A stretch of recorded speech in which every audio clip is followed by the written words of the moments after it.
Nous avons choisi comme, pour vous interpréter, pour vous donner un peu un résumé de ce que nous avons vu cette semaine, durant ce trimestre, le Fils prodigue, qui est une histoire très facile, mais qui est sensible pour notre jeunesse d'aujourd'hui.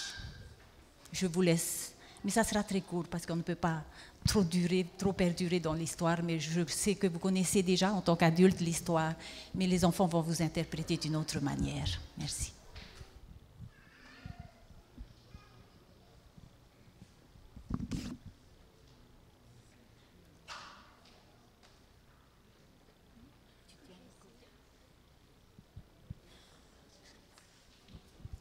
Ismaël et Iréa, bien. Bien. Bien. Oui, tu prends maintenant. Je suis là de côté, à côté. Pas trop loin, tu tiens son micro. Tu tiens son micro. Bien. Iréa, oui, Iréa. Elle n'est pas là. Bon, ok.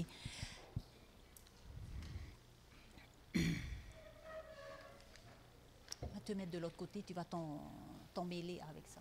Va te mettre de l'autre côté. Toi, tu tiens là. Va te mettre de l'autre côté. Te mettre de l'autre côté. As-tu déjà entendu parler, lors du journal télévisé, de voleurs de voitures qui se sont enfuis avec un véhicule dans lequel se trouvait un bébé installé dans son siège? Un peu plus loin, ils ont ouvert la portière et se sont débarrassés du bébé. Que penses-tu des personnages qui peuvent faire une chose pareille?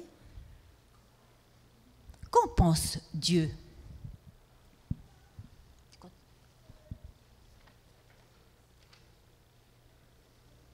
Vous avez du travail à me proposer, monsieur? Ben voyons, avec ses mains douces et blanches comme les tiennes. Je vois que vous regardez mes vêtements. C'est vrai, ils sont un peu usés. Je traverse une mauvaise passe. Tu n'es pas le seul. La famine est dure pour tout le monde. D'accord, mon gars. J'ai quelque chose pour toi. C'est là, à la porcherie. Nettoie-moi ça. Et quand tu auras fini, donne-en à manger au cochon. C'est à prendre ou à laisser. J'accepte, monsieur. Alors que le jeune homme ramasse le fumier des pourceaux à la pelle, il essaie d'oublier la puanteur atroce en pensant au beau jour, au bel appartement qu'il avait en ville. Il avait autrefois été la vedette dans la région.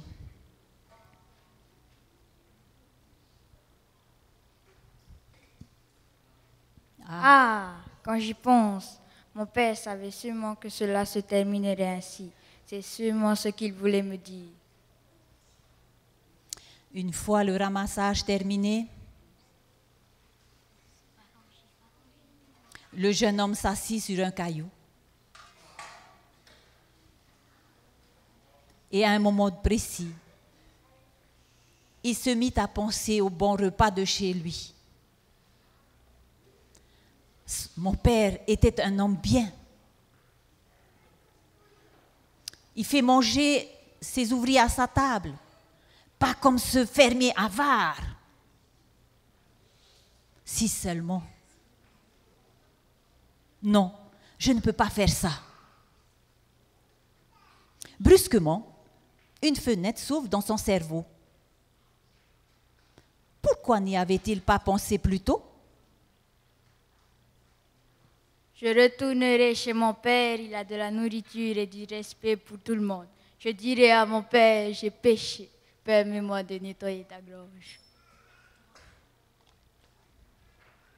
Et le voilà parti. il court et ne cesse de répéter sa confession. Mon Père, j'ai péché contre toi, contre Dieu et contre toi. Le voilà arrivé. Le père de loin voit son fils et court à sa rencontre.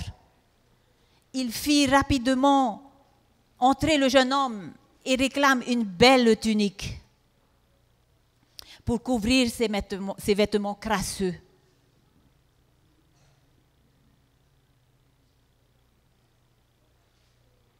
Il organise une somptueuse fête.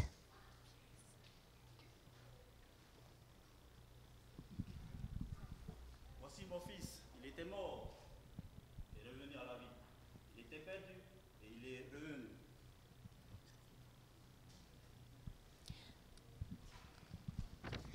Le prodigue est retrouvé. Cette histoire nous parle de la grâce. Le pécheur s'enfuit très loin, mais le Père ne cesse jamais de l'aimer. La grâce nous rappelle toujours l'amour démesuré de Dieu. Question.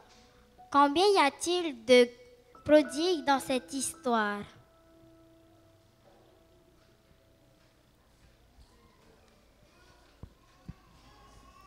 Définition du mot prodigue. L'adjectif, que veut dire prodigue? Les adultes. Son adjectif, hein, l'adjectif du mot prodigue. Question champion à 1000 francs.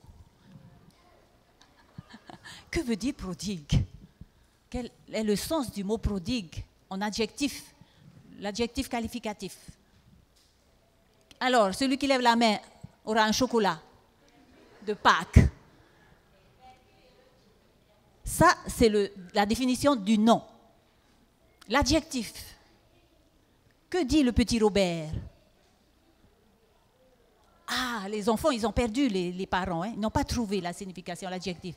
C'est un dépensier, gaspilleur, dilapateur, dilapidateur. Ça veut dire qu'il a tout dilapidé. Voilà ce que ça veut dire.